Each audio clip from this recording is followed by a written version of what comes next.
सोचिए जरा, जो देश पूरी दुनिया को तेल, गैस और डीजल बेचता हो, जिसके इशारे पर दुनिया में पेट्रोल की कीमतें तय होती हैं, और अगर उसी देश में पेट्रोल डीजल खत्म हो जाए तो आप क्या कहेंगे? जी हां, महाशक्ति रूस में इस वक्त भयंकर ईंधन संकट यानी फ्यूल क्राइसिस पैदा हो गई है।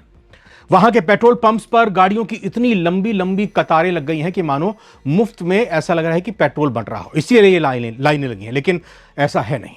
हालात इतने बेकाबू हो चुके हैं कि रूसी सरकार को अपने नागरिकों से हाथ जोड़कर अपील करनी पड़ी है कि भैया घरों में बैठो, सड़कों पर मत निकलो, गाड़ी मत चलाओ और वर्क फ्रॉम होम करो, क्योंकि गाड़ियों में डालने के लिए तेल नहीं बचा है।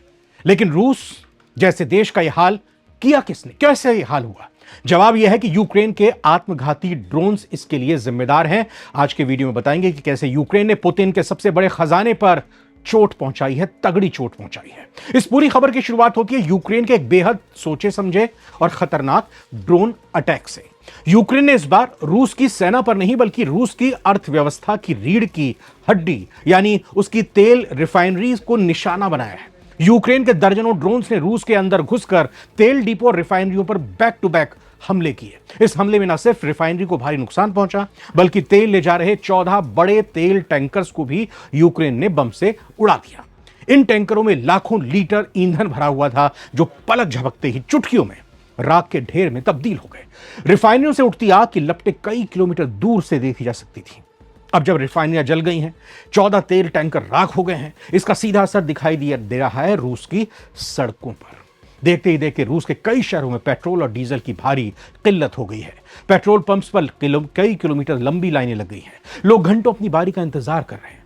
पैनिक की स्थिति हो गई और कई जगह तो तेल खत्म होने के बाद नो फ्यूल के बोर्ड भी टांग दिए गए हैं।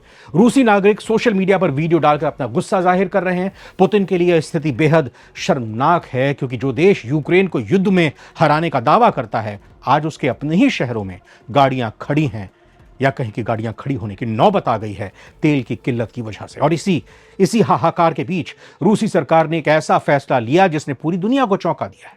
आमतौर पर वर्क फ्रॉम होम या घर से काम करने की सलाह कब दी जाती है?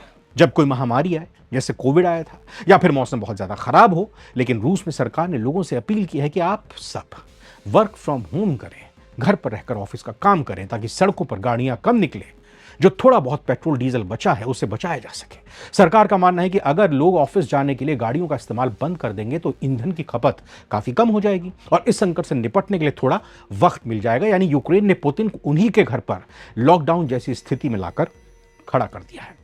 यूक्रेन की यह रणनीति साफ है। वो जानते हैं कि वो सीधे युद्ध में रूस की विशाल सेना को शायद ना हरा पाए, लेकिन अगर उन्होंने रूस के तेल के कुओं और रिफाइनरी को ठप कर दिया तो रूस के पास युद्ध लड़ने के लिए पैसे ही नहीं बचेंगे, क्योंकि तेल बिकेगा नहीं। पुतिन की वॉर मशीन चलेगी कैसे? अब देखना यह है कि पुतिन यूक्रेन के इस तगड़े पलटवार का कब, कैसे, क्या जवाब देते हैं। वैसे आपको क्या लगता है, क्या यूक्रेन की ये ड्रोन नीति रूस को घुटनों पर ले आएगी, या पुतिन इसका कोई और भयानक बदला लेंगे? अपनी राय कमेंट बॉक्स में जरूर लिखें। नमस्कार।